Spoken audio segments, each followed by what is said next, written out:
If you open your mouth, I'll tell Mama it was you who climbed into my bed. That's what he said, quietly, with that little crooked smile. I only knew that fear started right there.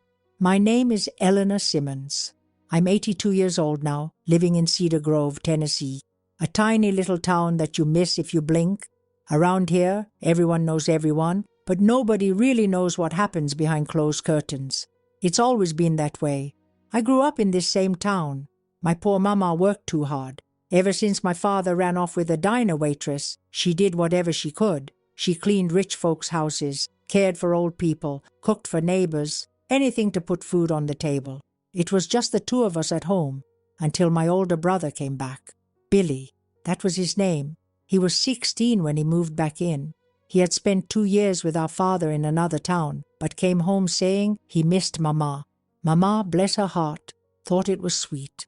"Look, Eleanor, your brother's back home so we can be a family again," she said. I smiled, but deep inside, I don't know. Something already felt strange about him coming back. Billy had always been her pride. Tall, strong, handsome, light eyes. The neighbors would say he was going to be somebody in life. He worked part-time at Mr. Henderson's garage, that grumpy old man who fixed trucks. The rest of the time was when things started happening. I was only 10 back then. I didn't know what it was. I didn't understand what was beginning. I only felt that tight knot in my chest, that confusion inside my little girl's head. It started slow. First it was just him calling me to watch TV with him on the couch whenever Mama left for her night shift at the diner. "Come here, Ellie. Sit close to your brother. It's warm here," he'd say. And I went. After all, he was my brother. I trusted him. We were always taught that family was everything. He'd put his arm around me, stroke my hair. At first, it felt like regular brotherly affection. But then, the touch changed. His hand didn't stay on my shoulder. It slid down, gripped. I froze, not knowing what to do. "It's just affection, Ellie. Relax. This is how you learn what men like," he'd whisper. I didn't answer. I didn't even understand what it was. I just stayed still, counting the seconds, staring at the wall clock, waiting for Mama to come home from work, and it kept happening more and more. Every time Mama left, he'd lock the front door, take the phone off the hook, turn the TV volume way up, and call me again. "Come here, Ellie. Tonight we're having our lesson." Lesson? I thought. What kind of lesson was that? The first time I tried to say no, he stared straight into my face. His hand grabbed my chin. His voice was soft, but his eyes were cold. "If you don't want to anymore, fine. But if you tell Mama, I'll say you came looking for me, and she'll believe me. I'm the man of the house now, Ellie." From that day on, fear lived inside me. Every time I heard Mama's car pull out of the garage, my stomach twisted. The sound of the engine fading down the road was the sign that the night was about to start all over again. At school, I pretended nothing was happening. I smiled at my classmates, did my homework, but my head wasn't there. Sometimes Mrs. Carter would call me to her desk and ask if everything was all right. I'd just say, "Yes, Mom." How could I explain it? I didn't even understand it myself. Mama, poor Mama, she never saw. Or maybe she chose not to see. She came home exhausted, went straight to bed. In the morning, she'd make coffee, kiss my forehead, and leave for work again. Billy kept being her perfect son. When people asked, she'd say proudly, "My Billy is responsible, looks after his sister, helps me with everything. Such a blessing." Ah, my dear, if only she knew. But the worst was still coming. Those lessons started to change. He wanted more. He wanted to teach me other things I didn't even know existed. And I, a child trying to be strong, could only think, if I cry, it'll be worse. That's when I started shutting off inside. My mind would drift, imagining I was somewhere else, like my body didn't belong to me. It was the only way to survive. But, as you can imagine, my dear, these things don't stay hidden forever. And it was one Sunday night when everything nearly collapsed completely. If you've made it this far, leave your like, my dear. Every like feels like a hug to this old woman, finally letting out what she's carried for so many years. That Sunday night started like any other. Mama had taken the night shift again at the diner. She kissed me on the forehead before leaving, just like always. I watched her car disappear down the old gravel road. the sound of the tires fading into the distance. And as soon as the silence filled the house, my stomach twisted. I already knew. Billy was in his room when I tried to sneak into mine, locking the door behind me like it could actually protect me. But not even 5 minutes later, I heard his footsteps in the hallway. Slow, heavy, unbothered. The doorknob rattled once, twice, then stopped. I held my breath, my little hands gripping the blanket so tight they hurt. Ellie. His voice was soft, like he was calling a puppy. Don't make me knock. You know better. I didn't answer. I just sat there, frozen. The knocking came next. 3 slow, patient knocks. Ellie, come on. Don't start playing hard tonight. When I didn't move, the knocking turned into pounding. My heart was hammering so hard I thought he'd hear it through the door. You open this door right now or I'll break it. That was new. His voice had shifted. It wasn't sweet anymore. There was something in his tone that scared me more than usual. I got up. My legs were shaking so bad they barely held me up. I unlocked the door with fingers that didn't feel like mine. Billy stood there, smirking like he always did when he got what he wanted. But his eyes, they were different that night. Darker, hungrier. You think you can lock me out? Huh? He whispered, stepping into my room. I stepped back automatically. He closed the door behind him. For a second I thought maybe he would stop. Maybe this time he'd change his mind. But deep inside, I already knew better. Sit down, he said. I sat on the bed like a little soldier who'd already surrendered before the fight even started. That's what it felt like. Like I didn't even belong in my own body anymore. Like I was watching from far away. He came closer and crouched down in front of me, brushing my hair back behind my ear. See? When you listen, it's easier for both of us. His hand slid down my arm, slow and deliberate. I kept my eyes on the wall behind him. I counted the tiny cracks in the old paint, like I always did when it started. You're learning, Ellie. You're growing up. Someday you'll thank me. That was his favorite line. Someday I would thank him. That night he didn't stop where he usually did. He pushed further, testing my silence like he always tested boundaries, inch by inch. And when he saw I wouldn't scream, wouldn't cry, wouldn't fight, he took more. Afterwards, when it was finally over, I curled up on my side of the bed, facing the wall. My whole body ached, but worse was the emptiness inside. Billy sat there for a minute, breathing heavy, before leaning down close to my ear. Remember, he whispered, this is love. And if you ever tell anyone, Mama will never believe you. She'll think you're sick. I didn't say a word. I just nodded, because at that point, I didn't know how not to. He left my room like nothing had happened, like he hadn't just broken me a little more. I heard him go back to his own bed. His door clicked shut. I stayed up the rest of the night, staring at the moon through the tiny crack between the curtains. My mind floated far away, like it always did after he left. Sometimes I imagined myself somewhere else, somewhere safe, where Mama still smiled like she used to before life wore her down. The next morning, when Mama came back from her shift, she found me at the table already dressed for school. She smiled, tired but proud. Look at you, my little grown-up, she said, ruffling my hair. I smiled back. The mask I had learned to wear was already perfect. After all, what else could I do? Weeks went by and Billy kept his routine, always waiting until Mama was gone, always locking the door, always making sure I understood his version of love. And I kept going through the motions, going to school, doing my homework, pretending everything was normal, until that day in March, the day something finally shifted. It was a Wednesday afternoon. Mama got home early that day, earlier than Billy expected. She walked in while he was still in the living room, standing a little too close behind me while I was folding laundry. His hand had just brushed my back when she stepped through the door. Billy jerked his hand away so fast, pretending to scratch his head, but not fast enough. Mama saw it. I saw her eyes narrow just for a second before she smiled. Everything okay here? She asked. Of course, Mama, Billy answered quickly, that same sweet voice he always used with her. I swallowed the lump in my throat and forced a smile. Yeah, everything's fine. She stared at us both for a moment longer than usual. Her smile stayed on her lips, but her eyes were different. Sharp, suspicious. That was the first time I saw even a flicker of doubt on her face. Billy must have felt it too, because that night his routine changed, and what he did next was even worse. That night felt different from the start. The usual silence hung heavier in the air, like it knew something bad was coming. I sat on my bed, hugging my knees to my chest, trying to make myself small enough to disappear into the shadows. Every little sound in the house made my heart jump. The creak of the floorboards, the hum of the refrigerator, even the ticking of the clock sounded louder than usual. Billy didn't call me right away like he usually did. Instead, he paced the hallway outside my door. I could hear his slow footsteps, back and forth, like he was thinking, planning. Every few minutes, the floor would creak beneath his weight as he shifted direction. My stomach twisted tighter with every pass. When the doorknob finally turned, I flinched. The door opened slowly, almost gently, but the tension in my chest didn't ease. He stood there for a moment, just watching me. His face didn't have that usual smirk tonight.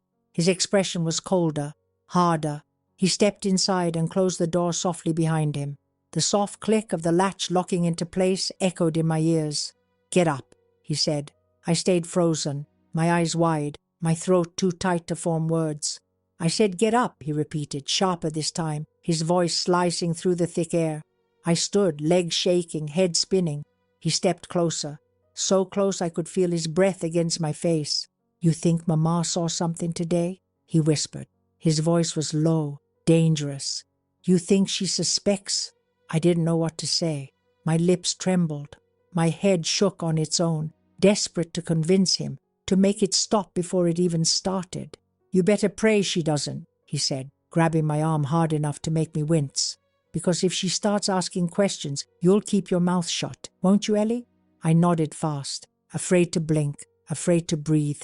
"Say it," he ordered. "I'll keep my mouth shut," I whispered, my voice barely audible. His grip tightened for a second longer before releasing me. He stepped back, his eyes scanning me like he was deciding what to do next. That pause was worse than anything. The waiting, the uncertainty. Suddenly his expression shifted. A strange calm washed over his face as he sat on the edge of my bed and patted the space beside him. "Come here," he said softly, almost like the older brother I remembered from years ago before all of this started. I stood there, frozen. "Don't make me ask again." I moved, each step heavier than the last, until I sat beside him, barely breathing. "You know, Ellie," he began, his voice turning into that sickening tone he used when he pretended this was normal. "You're special to me. You're not like other girls. You're smarter. You understand things most don't." His hand rested on my knee. I stared at the floor. "I'm teaching you how to survive," he continued. "One day, you'll thank me for this." He said those words so often they had become like poison that dripped into my ears, and each time a part of me felt smaller, like he was carving out pieces of me and taking them with him. That night, he was rougher. There was no pretending anymore, not even from him. No fake tenderness, no lies about love, just him taking and me disappearing further inside myself. When it finally ended, I curled into a ball on my bed, my body sore, my mind floating somewhere far away. I don't even remember hearing him leave the room. Only the closing of the door, that small click of the latch, told me I was alone again. Morning came too quickly. My body ached, but I forced myself up. School was the only place where, for a few hours, I could pretend to be normal. I could sit in class, surrounded by other kids who didn't carry the same secret. I could pretend that my world wasn't falling apart every night. That day, though, was different. Mrs. Carter called me to her desk again during reading time. She looked at me with those gentle eyes of hers, full of something I hadn't seen before. Concern, real concern. "Ellie," she said softly, "are you all right, honey?" I nodded automatically. "Are you sure?" she pressed, lowering her voice. "You seem tired lately, and quiet, more than usual." I kept my eyes on the book in my hands. "I'm fine, ma'am," I whispered. She paused, watching me for a moment. "If something's wrong, you can tell me. You know that, right?" The kindness in her voice nearly broke me. My eyes stung, but I blinked the tears back, forcing a small smile. "Everything's fine," I repeated. She didn't believe me. I could see it in her eyes. But she didn't push further. She simply nodded, letting me return to my seat. That night, when Mama came home from work, she found me sitting at the kitchen table, staring at my untouched plate of food. She walked over and placed a gentle hand on my shoulder. "Sweetheart, you feeling okay?" she asked softly. I nodded. "Just tired, Mama. You've been so quiet lately." She paused, looking at me closer. "Billy's not bothering you, is he?" The question hit me like a slap. My heart stopped. She was starting to see it, even if she didn't fully understand yet. I shook my head fast. "No, Mama. He's good to me." The words tasted like poison. She didn't look convinced, but she let it go. She kissed the top of my head and whispered, "You know you can always tell me anything, right?" I wanted to tell her so badly, but the fear, the weight of Billy's threats kept my mouth shut. The thought of her looking at me differently, maybe even blaming me, was too much to risk. But deep down, I knew something was changing. The tiny cracks were starting to form. Mama was seeing pieces she hadn't seen before. And Billy felt it too. The next few days, his behavior shifted again. He grew more careful, but more cruel. Every touch was harsher, every whisper more threatening. "You think you're smart," he hissed one night, pressing his face close to mine. "But you remember what I told you. If this comes out, it'll be your fault."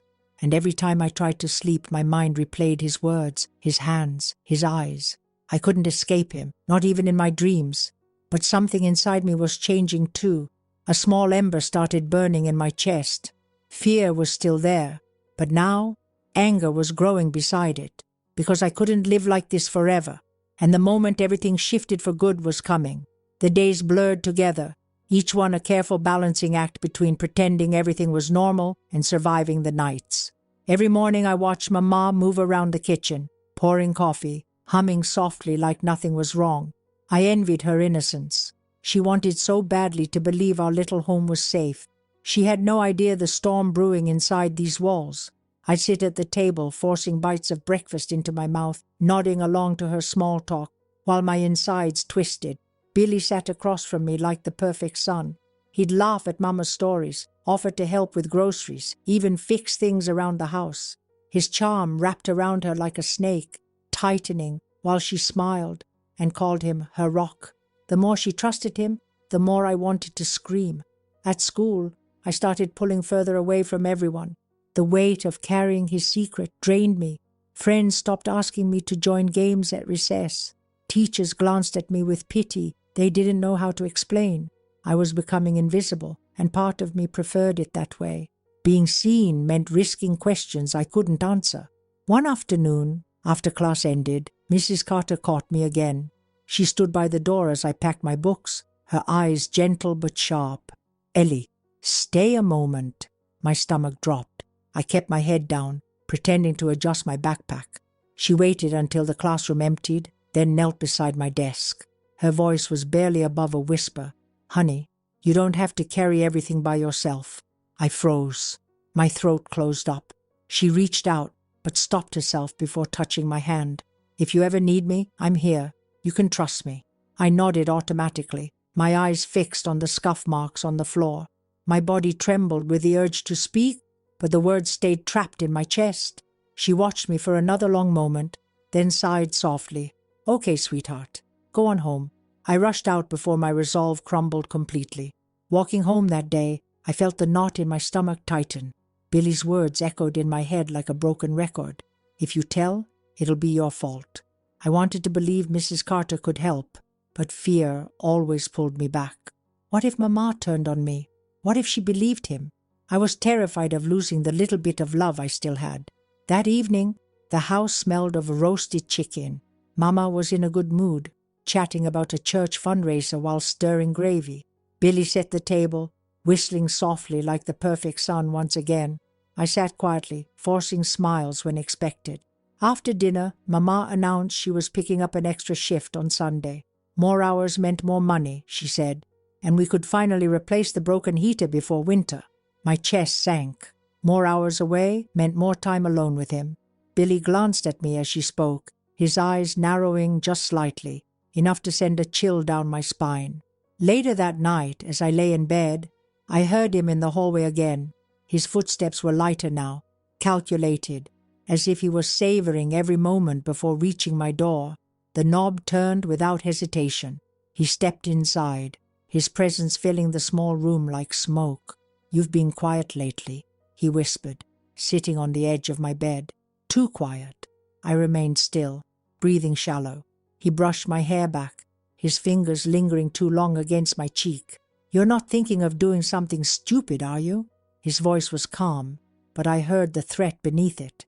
I shook my head, barely able to meet his eyes. He smiled faintly. "Good girl." He leaned in closer, his breath warm against my skin. "You know what happens if you don't listen." The familiar sickness washed over me, but I nodded again, surrendering to keep the peace. He stayed a moment longer before slipping back out, closing the door behind him with a soft click. The house felt smaller every day, like the walls were pressing in on me. I couldn't breathe. Every corner carried his shadow. Every room held echoes of his voice, his hands, his control. I tried to stay out of his way during the day, finding small excuses to be anywhere but near him. Sometimes I'd help Mama with chores, scrubbing floors that didn't need cleaning just to stay busy. Other times I'd sit on the back porch, watching the trees sway in the wind, imagining myself drifting away with them. But no matter where I went, the fear followed. Nights were the worst. The hours leading up to Mama leaving for work became unbearable. My hands shook as I listened to her footsteps fade into the distance, knowing what came next. Sometimes I prayed for rainstorms to knock out the power or car trouble to delay her, anything that would keep her home. But most nights, my prayers went unanswered. One evening, as fall crept in and the leaves began to turn, something inside me snapped. Billy entered my room like always, but this time I couldn't drift away. The pain, the shame, the rage, it all boiled beneath my skin. When he finished, instead of curling into myself, I stared at the ceiling, my fists clenched tight under the blanket. My heart pounded not from fear, but from something different, a dangerous kind of anger I hadn't allowed myself to feel before. The next morning, I could barely look at him as we sat across the table for breakfast. He noticed. His eyes narrowed, lips twitching into a smug grin. "You're awful quiet today," he said, his voice smooth as ever. Mama glanced between us, sensing something she couldn't place. She reached for my hand. "Everything all right, baby?" I forced the usual smile, but my grip on her hand tightened slightly. Billy watched closely. He knew something had shifted. Days passed, but the fire inside me didn't fade. It grew. I started paying attention to every word he said, every pattern, every small weakness in his routine. I wasn't strong enough to stop him yet, but I was learning, studying him like he once studied me. Mama's suspicion continued to build too. She asked more questions, lingered longer before leaving for work. I saw the confusion in her eyes whenever she caught Billy watching me too closely. She wanted to believe him, but cracks were forming in her trust. One night, she forgot her keys and came back inside minutes after leaving. Billy, already halfway down the hall toward my room, froze when the door reopened. Mama's voice called out, surprised, "Billy, what are you doing up?" He stumbled over his words, offering some excuse about getting water. I stood in my doorway, heart racing, silently begging Mama to see through him. She stared at him longer than usual, her brow furrowed. "You're always up late these days," she said softly, her voice laced with something new. Doubt, maybe even fear. That brief moment gave me hope. She was beginning to see, but hope was dangerous. Billy sensed it too. The very next night, everything changed. The night felt heavier than usual, like the air itself was warning me that something was about to snap. Mama left later than she normally did, her keys jingling in her hand while she stood at the door, hesitating for a moment longer than usual. She glanced at Billy, who was pretending to be absorbed in a book on the couch. Then at me, sitting quietly in the corner, my hands clenched together so tightly they ached. "You two behave," she said softly, her voice carrying that same undercurrent of unease. I nodded quickly, offering her the smile I'd perfected, but my chest was tight with dread. The door closed behind her, and once again I heard her car disappear down the road, taking away my last layer of protection. Billy waited. He always waited. The minutes dragged on, each second a drop of poison slipping into my veins. I could hear him pacing in the living room, the rhythm of his steps oddly calm, as though he was savoring the moment. My door remained closed, but I knew it wouldn't stay that way for long. Eventually the footsteps stopped, replaced by the familiar creak of the floorboard outside my room. The knob turned slowly, like always, and then he entered. He didn't speak at first, just stood there, watching me like he was studying a painting. His eyes scanned every inch of me, feeding on my fear. I stayed seated on the edge of my bed, my breathing shallow, my stomach churning. Finally he spoke, his voice lower than usual. "You think Mama's starting to see something, don't you?" I said nothing. My silence had always been my shield, though it rarely protected me. He stepped closer, his boots scraping softly against the wooden floor. "You better pray she stays blind," he whispered. "Because if she finds out, if this comes out, it won't end well for you." His hand gripped my chin, forcing me to meet his gaze. "I'll make sure of that." His threat sat heavy in the air, but beneath my terror, something new stirred again, an ember of fury that refused to die. I wanted to scream, to fight, to claw my way free from his grasp, but instead I let him think he still owned me. It was safer that way, for now. He released me and paced the room like a predator circling its prey. "You've been different," he continued, his voice softer now, almost like a confession. "You used to listen better. You used to know your place." I swallowed hard, forcing my expression to remain blank. "You forget who taught you everything you know," he sneered. "Don't make me remind you." The hatred bubbling inside me grew stronger. I wanted him gone. I wanted him to vanish like a bad dream. But monsters don't disappear just because you wish them away. That night, after he left my room, I stayed awake until sunrise, staring at the cracks in the ceiling, my heart pounding like a drum. My mind spun endlessly, searching for a way out that didn't exist. Mama's shifts weren't ending anytime soon. Billy wasn't growing bored. There was no neighbor to run to, no family who would believe me over him. I was trapped, but I refused to surrender. The following days passed in the same suffocating rhythm. I avoided him whenever possible, keeping to myself in every corner of the house. Mama's suspicions grew, though she never said much. Her eyes lingered longer on both of us. She asked more questions, casual but sharp. "You sleeping all right, baby?" Or, "Billy's not bothering you, is he?" I always answered the same way. Soft, quick denials that I prayed sounded convincing. Billy, sensing her growing awareness, began adjusting his tactics. He became gentler in front of her, overly helpful around the house, complimenting Mama's cooking, fixing broken cabinet doors, offering to drive her to work. He wrapped himself in the image of the perfect son, hoping to drown out whatever alarm bells might have been ringing in her mind. But behind closed doors, his mask slipped further. The anger he kept hidden in front of Mama exploded in private. He was rougher, crueler, his words sharper, his threats more vicious. "If she finds out, Ellie, you won't survive it. You hear me? You'll ruin everything. And it'll all be your fault." His fingers dug into my arm hard enough to leave bruises I learned to hide. Every night became a new war inside me. Fear and rage clashed beneath my skin, each fighting for control. I clung to small flickers of hope. Mama's longer stares, her deeper sighs, the rare cracks in her voice when she asked if I was okay. I saw the unease building inside her, though neither of us dared name it. One Sunday afternoon, while Mama was folding laundry, she called me over. The living room felt warmer that day, though my chest remained cold with tension.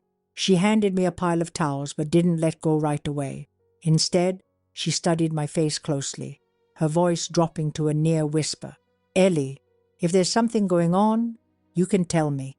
My lips trembled, but I forced them into another practiced smile. "Everything's fine, Mama." Her eyes filled with worry, but she didn't press. She just nodded and patted my hand. "You're my baby. Always remember that." I carried the towels back to my room, shutting the door behind me as my throat tightened. Tears pricked the corners of my eyes, but I wiped them away before they could fall. Crying wouldn't fix anything. The following week, Billy's behavior escalated once more, as if sensing Mama getting closer to the truth made him desperate to tighten his grip. One night, after Mama left, he cornered me in the hallway before I could even retreat to my room. "You're trying to turn her against me," he hissed. "I can see it in your eyes." I shook my head rapidly, my pulse racing. "I'm not," I whispered, my voice shaking. "Liar!" he snapped, slamming his hand against the wall beside my head. The sound echoed through the house, but there was no one to hear it but us. Don't test me, Ellie. I'll end this whole thing if I have to." His face hovered inches from mine, and for the first time I saw something different in his expression. A flash of fear, not of me, but of losing control. He stormed off, leaving me trembling against the wall. That flash of weakness in him lit a dangerous spark in me. If he was scared, even for a second, maybe, just maybe, there was a way to stop him. I started paying closer attention to his routines. I listened to his phone calls when he thought I wasn't near. I watched how he interacted with Mama, how his voice changed when he lied to her. He was slipping, and he didn't even realize it, but studying him was dangerous. The more I watched, the more reckless he became. And one night, his desperation drove him to cross a line he hadn't yet crossed. The night he finally crossed that line, the air in the house felt different before anything even started.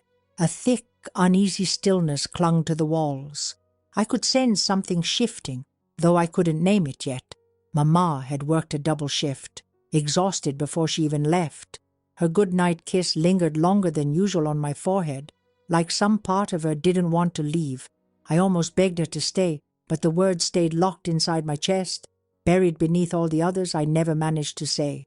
The door closed behind her, and I heard the soft crunch of gravel as her car disappeared down the driveway once more. Billy didn't wait that night. There was no pacing, no silent build-up like before. He entered my room without hesitation, like a storm crashing through a window. His face carried a look I hadn't seen before, something wild, unbalanced, as though he had finally snapped under his own pressure. His breathing was uneven, and his eyes darted across the room before locking onto mine. "You think you're smart, don't you?" His voice was rougher than usual, laced with something close to panic. "You think you can turn her against me?" I shook my head, stepping back instinctively, though there was nowhere left to retreat.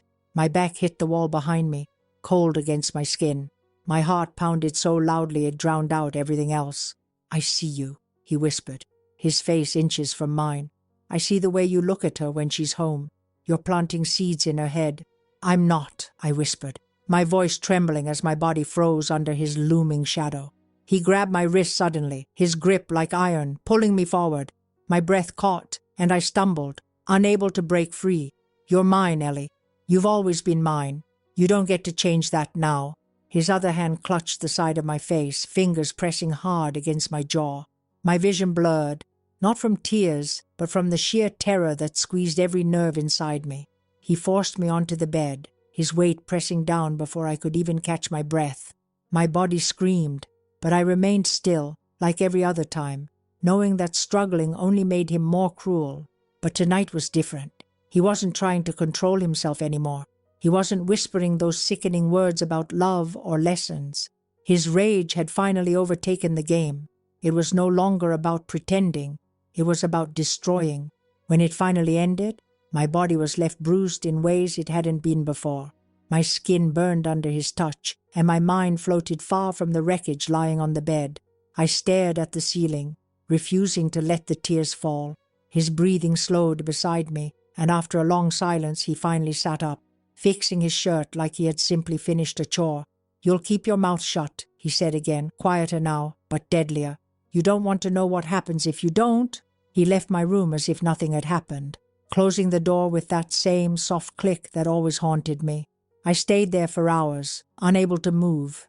My fingers dug into the mattress, my eyes wide open, staring into the dark as the clock ticked beside me.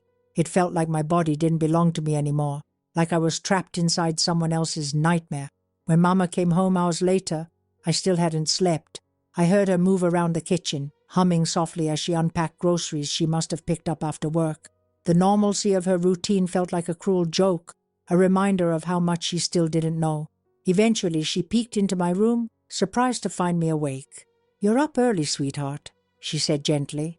I forced a smile, my voice hoarse. "Couldn't sleep?" She stepped inside, sitting beside me on the bed. "You've looked tired for weeks now. You sure you're okay?" My throat burned as I swallowed down everything inside me. "I'm fine, Mama, just tired." Her hand brushed my hair, the warmth of her touch both comforting and painful. "You know you can tell me anything, right? Anything at all." I nodded quickly, terrified of breaking the thin thread holding my world together. She leaned forward, kissing my forehead again before whispering, "I love you, baby. I love you too, Mama." My voice cracked slightly, but she didn't seem to notice. The next few days passed in a daze. I moved like a ghost, drifting through school and home without really existing.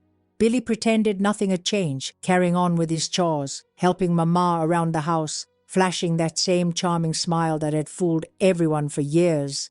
But beneath his calm surface, I could see it, the growing desperation behind his eyes.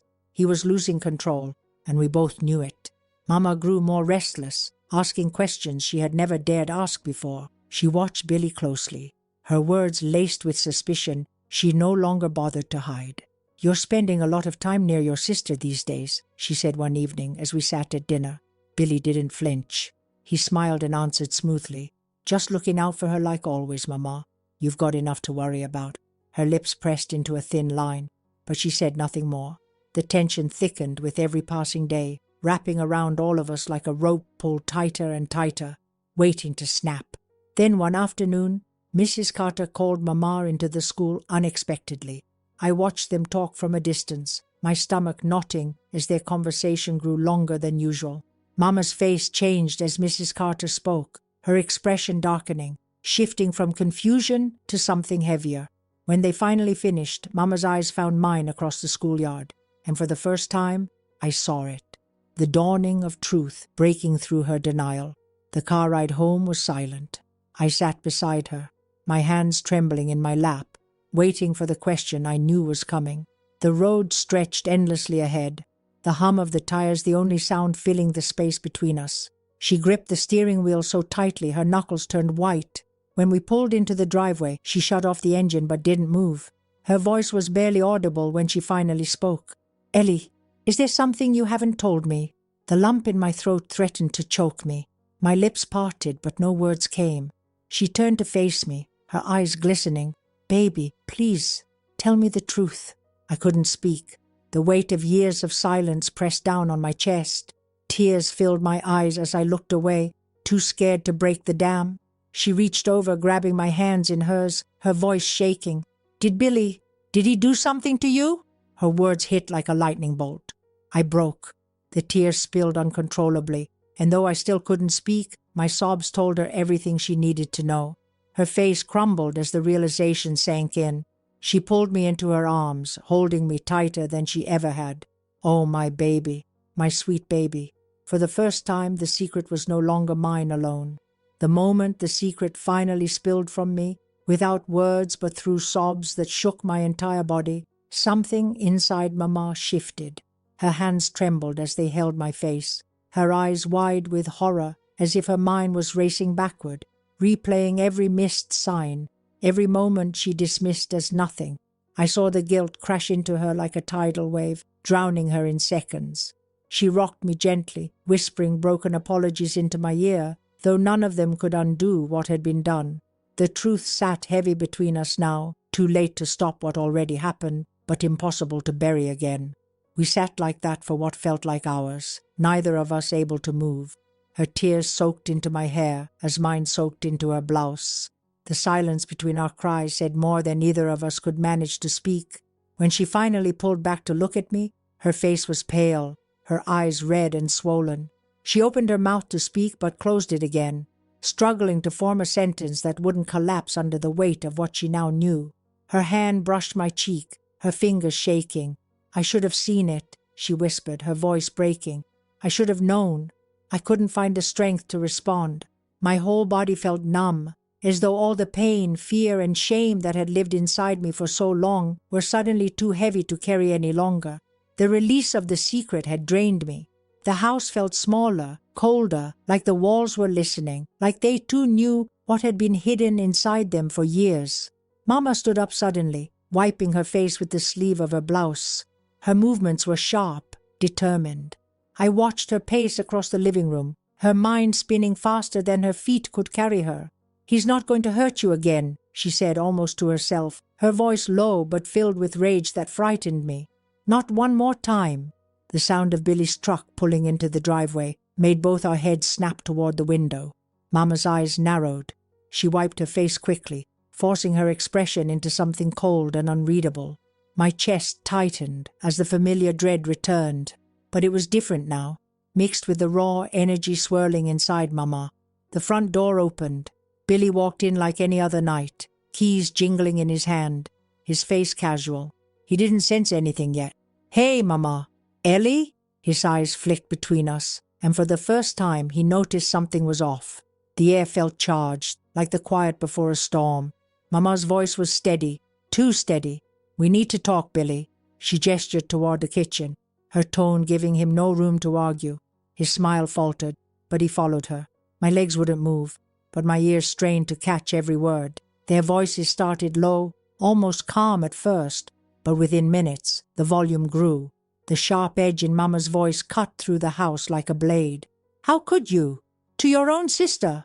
Billy's reply came fast, defensive. "I don't know what she told you, but she's lying.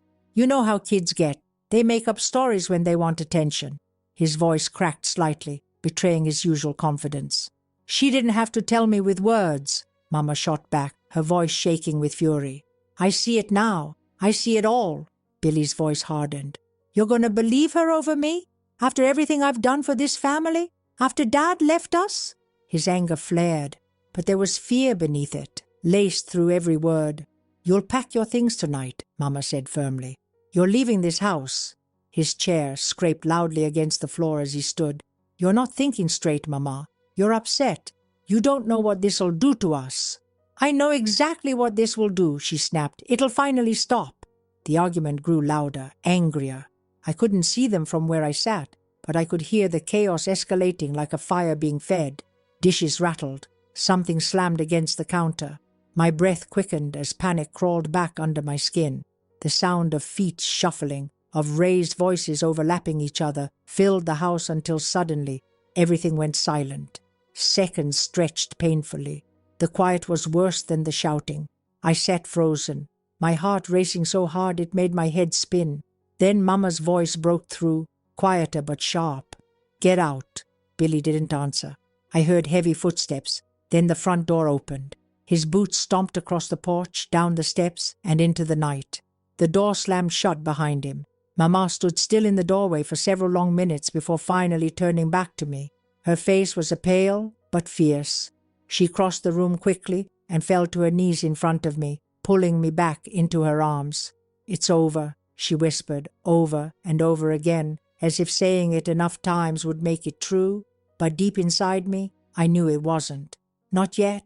The next day was a blur. Mama called into work, staying home with me as we tried to piece together what to do next. She moved like a machine, making phone calls, locking every door, double-checking the windows. She reached out to people she hadn't spoken to in years, looking for advice, for protection. But this was Cedar Grove. News spread fast, but help arrived slow. Billy didn't come home that night, nor the night after. Part of me hoped he had run far away, that we'd never see him again. But fear gnawed at my stomach because I knew him. He wasn't finished. Mama barely slept, keeping a bat by her side as she sat awake in the living room every night, waiting for the possibility that he might return.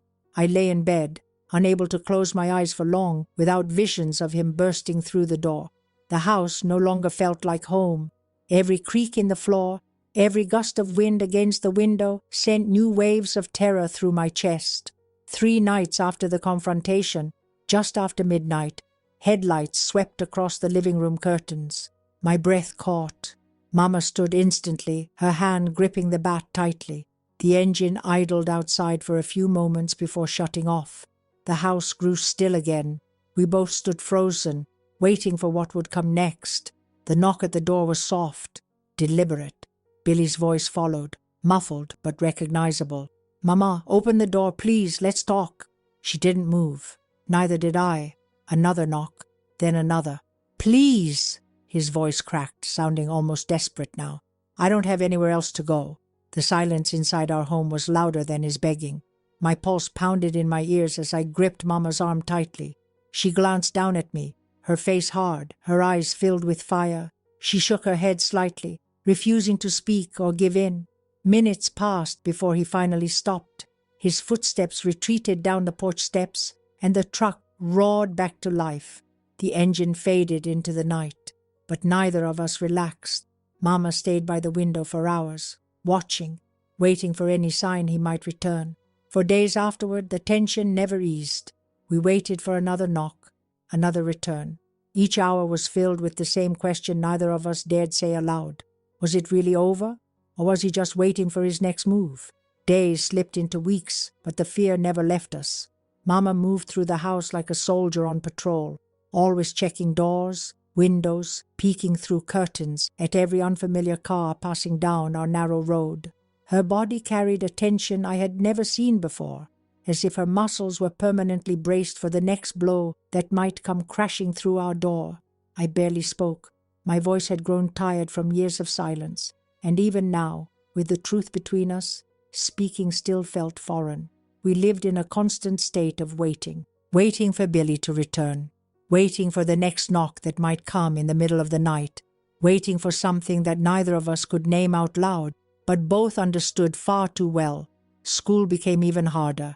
My classmates sensed something, though no one dared to ask directly. They whispered in corners, stealing glances when they thought I wasn't looking. Mrs. Carter grew more protective, hovering just close enough to offer comfort without pressuring me to open up. The rumors had already started spreading through town.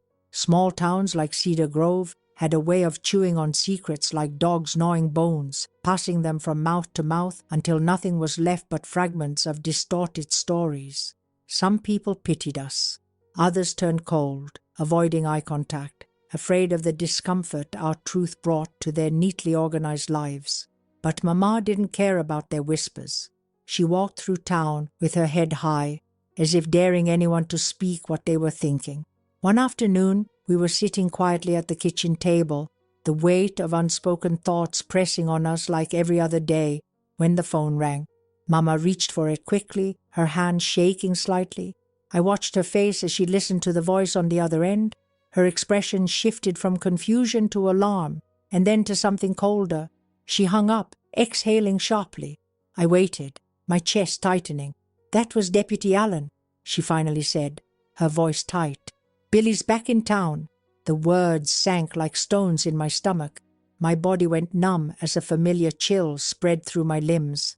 Mama leaned forward, gripping my hand across the table. "He tried to check into the old Miller Motel on the edge of town," she continued. "The manager recognized him and called the sheriff. He didn't stay, left before they got there." I couldn't breathe. The thought of him so close again sent panic clawing at my throat. Mama squeezed my hand tighter. "We're going to the station tomorrow," she said firmly. "You'll give your statement. We're not hiding anymore." The next morning, we drove to the sheriff's office in silence. The small brick building sat heavy in my vision as we pulled into the parking lot. My hands trembled as I stepped out of the car, feeling every eye that followed us. Inside, the air was stale, and the fluorescent lights buzzed faintly overhead. Deputy Allen greeted us with a somber nod, guiding us into a small office in the back. The room felt too small, the walls too close. Mama sat beside me, her hand never letting go of mine. The questioning began slowly. Allen's voice was calm, careful, as if afraid one wrong word might shatter me. I struggled to speak at first, my throat dry, my mind drowning in the memories I had fought so long to bury. But Mama's steady presence anchored me, and piece by piece I forced myself to speak. The words came out broken, like jagged pieces of glass, but they came. I told them what he had done, how long it had been happening, how the threats kept me silent. Every word felt like pulling poison from my chest, but with each confession the weight on my back lightened, even if only slightly. Allen listened without interrupting, his face tight, jaw clenched. When I finished, he sat in silence for a moment before nodding slowly. "We'll do everything we can," he promised. "You're very brave, Ellie. Brave." The word didn't fit. I didn't feel brave. I felt hollow, like a shell of the girl I used to be. But I nodded anyway. They opened an investigation, but in Cedar Grove, nothing moved quickly. Billy was slippery, always one step ahead, disappearing every time they got close. Mama filed for a protective order, though we both knew a piece of paper wouldn't stop him if he really wanted to come back. Every noise outside still sent my heart into a frenzy. Every night felt longer than the last. Then came the anonymous phone calls. Mama answered the first one late one evening, her face draining of color as she listened. She didn't say much, only hung up quickly. When I asked, she tried to brush it off, but I saw the fear behind her eyes. The calls kept coming, always late, always silent at first, and then breathing. That awful, slow breathing. Billy never spoke on the line, but we knew it was him. His silence was louder than words, his message clear. He was still out there, watching, waiting. Mama started sleeping with the shotgun on her lap. I barely slept at all, lying awake for hours, staring at the ceiling, praying for morning. The walls of our house, once a place of safety, had become a prison. Every creak of the floorboards felt like his return. Every gust of wind scratching against the window sounded like his fingers trying to find a way back inside. One afternoon, Deputy Allen stopped by unannounced. His face was grave. "We found Billy's truck near the old quarry," he said quietly. "Empty, no sign of him." Mama's face tightened, but she held her ground. "We'll stay vigilant," she replied coldly. "We're not afraid of him anymore." But we both knew fear still lived in every corner of that house. Nights grew colder as fall deepened, and so did our dread. The phone calls stopped for a few days, but the silence wasn't comforting. It was worse. It felt like the air before a storm, when everything holds its breath. Then, one night, I woke to the sound of footsteps outside my window. Slow, deliberate. My heart stopped. I lay frozen, too terrified to move, listening as gravel crunched softly under heavy boots. The shadows outside shifted slightly. A faint tap on the glass followed, light at first, then firmer. I couldn't scream. My voice had vanished, trapped in my throat. The tapping continued for several agonizing minutes before finally stopping. Silence returned, but the damage was done. He had been here. The next morning, Mama found the footprints beneath my window, clear imprints in the dirt where he had stood, watching. Her face turned pale, but her jaw tightened in that way I had grown to recognize. She called the sheriff again, though we both knew by now they could only do so much. Fear hung heavier over us with every passing hour. Billy was playing with us, testing us, waiting for the right moment. But what none of us knew then was that his moment was coming soon. The days dragged like heavy chains behind me, each one harder to bear than the last. The air in the house thickened with every sunrise, like the walls themselves were suffocating us. Mama barely slept anymore. She sat by the front door most nights, shotgun cradled in her lap, her eyes darting to every small noise outside. The wind howling through the trees sounded like voices sometimes, and every creak in the floor made my skin crawl. I stayed locked in my room after dark, afraid to even peek through the blinds. Knowing Billy was still out there, circling like a vulture, left a sickness in my stomach that never went away. At school I moved through the hallways like a shadow. Whispers followed me everywhere. They didn't know the whole story, but they knew enough. Kids who once smiled at me now looked away. Teachers spoke softly around me, their pity palpable but useless. Only Mrs. Carter continued to reach out, her hand gentle on my shoulder whenever we crossed paths. Her kindness was the only warmth left outside of Mama, but even she couldn't protect me from what was building. One afternoon, while Mama was at the store and I sat quietly at the kitchen table with my school books open in front of me, a knock came at the door. My heart slammed against my ribs. No one knocked anymore. The neighbors avoided us.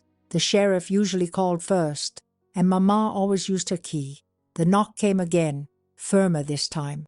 I didn't move. My legs refused to carry me to the door. Then I heard his voice. "Ellie, open up, sweetheart."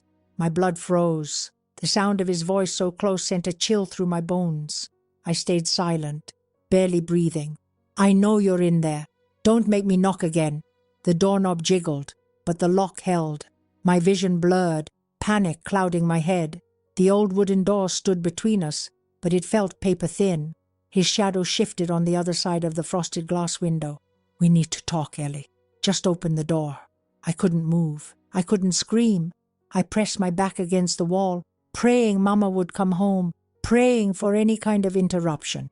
The minutes stretched endlessly, while his voice stayed calm but insistent, like a snake hissing softly before striking.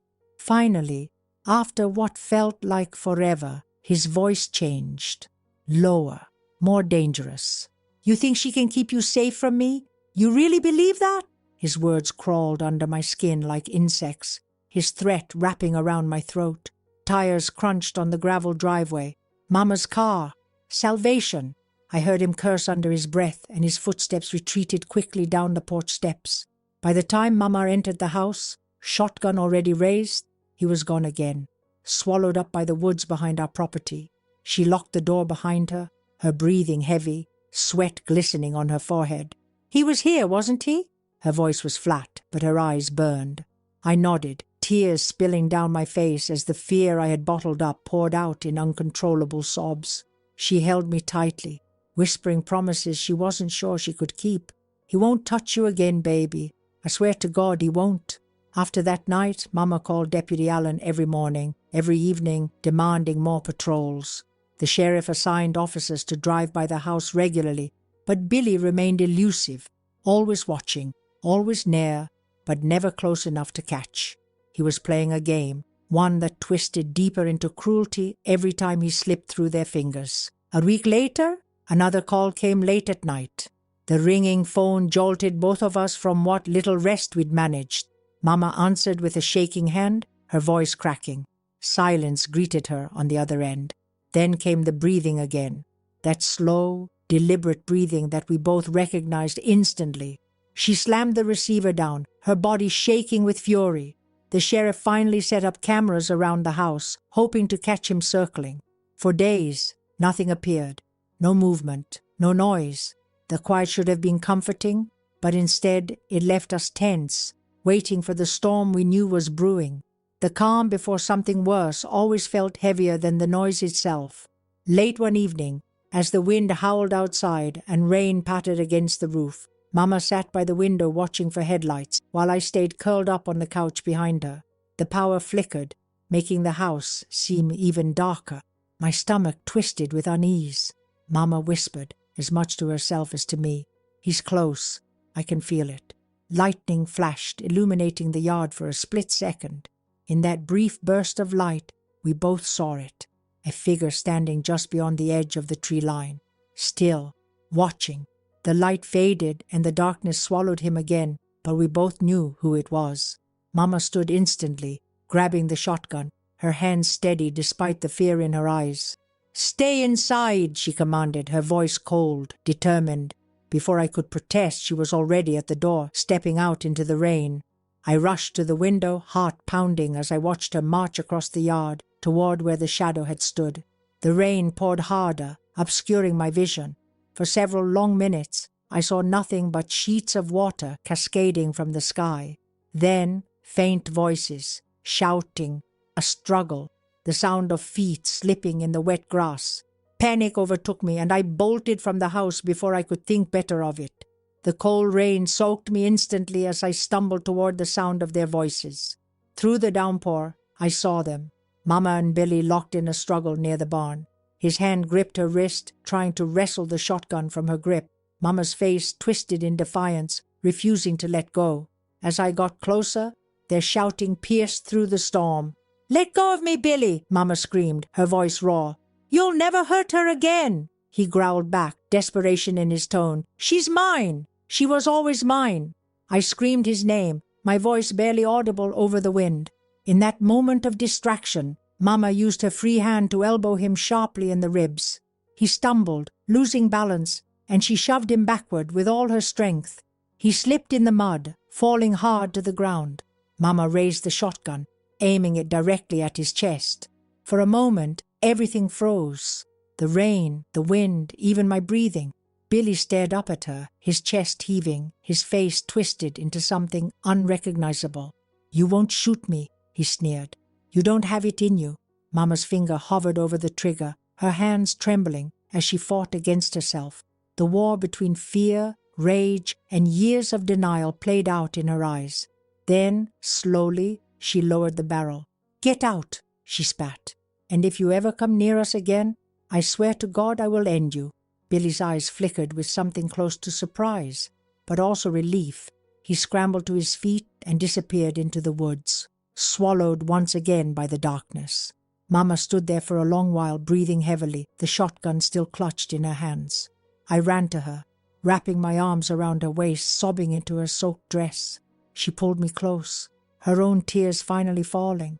We stood there together, two broken souls trying to hold each other up against the weight of everything he had done. But as much as we wanted to believe that was the end, deep down we both knew it wasn't over yet. The rain never seemed to stop after that night, as if the sky itself mourned for what we'd endured. The muddy prints where Billy had fallen stayed etched in the soaked earth for days, like ghosts that refused to vanish. Mama barely slept. Even with the shotgun resting by her side, her eyes stayed open long into the early morning hours, scanning every shadow beyond the window. I stayed close to her at all times, too afraid to be anywhere else. The house had grown smaller, tighter, like the very walls were closing in around us, suffocating what little peace we had left. Deputy Allen came the next morning, his face as grim as ever. Mama told him everything, about Billy returning, the fight near the barn, his threats. Allen scribbled notes furiously while nodding, his jaw clenched so tight I could hear the grinding of his teeth. He promised again they'd find him, that this time they wouldn't let him slip away, but I could see it in his eyes. The frustration, the helplessness. They had failed to catch Billy before, and even now, with every officer in Cedar Grove searching, they weren't sure where he'd run off to this time. The woods surrounding our home stretched for miles. He knew every path, every hiding place. He had grown up there, just like us. Mama refused to leave the house. Some neighbors suggested we stay with family elsewhere or even check into a motel in town for safety, but she wouldn't hear of it. "He won't drive us out of our home," she said, her voice sharp, steady. Not again. Part of me wanted to beg her to reconsider, but I didn't. Her stubbornness was the only thing keeping her standing, and I couldn't take that from her. The town's whispers grew louder in the days that followed. Word of Billy's actions had spread further now, feeding into every corner of Cedar Grove like a wildfire. People avoided eye contact when we passed, unsure whether to offer comfort or distance. Some looked at us with pity, others with quiet judgment, as if we had brought this upon ourselves. But Mama walked tall, her back straight, her jaw set like stone. She carried the shame of what had happened as a shield, daring anyone to challenge her resolve. One evening, as the sun dipped behind the hills, the phone rang again. Mama answered, her voice flat, prepared. For a few moments no words came from the other end, only that dreadful breathing we had come to recognize.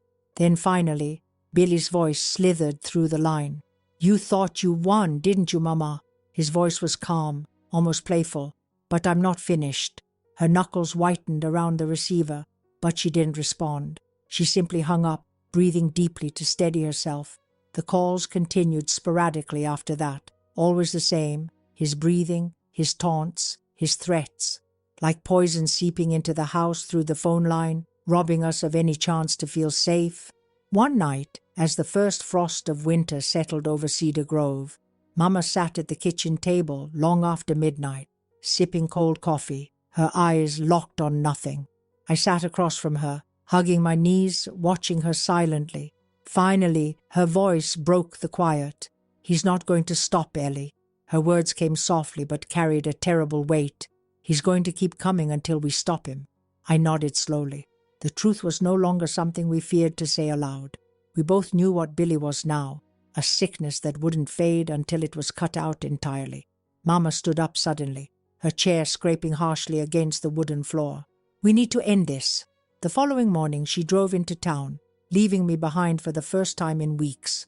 I watched from the window as her car disappeared down the long dirt road. Hours passed before she returned, and when she did, there was something new in her eyes, a calmness that hadn't been there before. She didn't speak much that evening, only kissed my forehead and whispered, "We're going to be okay." The next day, two unfamiliar men came to the house, men Mama had clearly arranged to meet. They spoke quietly in the living room, their voices low enough that I couldn't make out full sentences, only fragments. Tracking dogs, secluded cabin. He won't expect. Their presence brought both relief and unease. We were no longer waiting helplessly. Something was happening. A plan was forming. Mama didn't give me the full details, but I understood enough. These men weren't police. They weren't neighbors. They were hunters. Men who knew these woods better than any officer ever would. Men who did not share the same patience for legal delays. She had reached out beyond the law, to people willing to do what the law could not. I didn't know whether to be afraid of them or grateful. For 2 nights they stayed nearby, watching, listening, preparing. On the 3rd night, when the moon hung high and bright over the trees, it happened. Sometime after midnight, one of the men knocked softly on Mama's door, whispering urgently, "He's moving. Now." Mama grabbed her coat and shotgun. She turned to me, her voice firm. "Stay here, no matter what. Do not leave this house." I nodded, my throat tight, my heart pounding so hard I thought it might burst. I watched through the window as the 3 of them disappeared into the woods, their flashlights bobbing like fireflies swallowed by the trees. The hours that followed crawled painfully. Every minute stretched unbearably long. I sat on the floor beside the front door, gripping Mama's rosary tightly, whispering prayers under my breath, though I wasn't sure if I still believed anyone was listening. Then, sometime near dawn, headlights swept across the yard. The door opened and Mama stepped inside. Her face was pale but steady. Behind her, one of the men followed. The other didn't return. Mama sat down heavily at the kitchen table, dropping the shotgun beside her. The man who had accompanied her said nothing, only nodded respectfully before leaving into the morning fog. I sat across from Mama, too afraid to ask but needing to know. She finally looked up at me, her voice hoarse from the cold air and the weight of what she'd seen. "It's done, baby." She didn't elaborate. She didn't need to. The tremble in her voice told me enough. Billy would not return. Not this time. The silence that filled the house after that was different.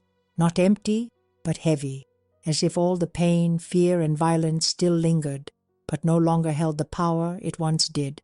We didn't speak much in the days that followed. What was there left to say? The storm had finally passed, but the wreckage remained. Mama never told me exactly what happened that night in the woods, and I never asked. Some truths don't need words, but from that day forward the phone never rang again. The windows no longer felt like eyes watching us from the dark, and for the first time in years I slept without waiting for footsteps outside my door.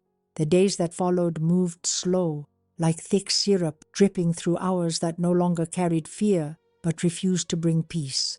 The weight of what had happened, of what we had survived, hung over every corner of the house.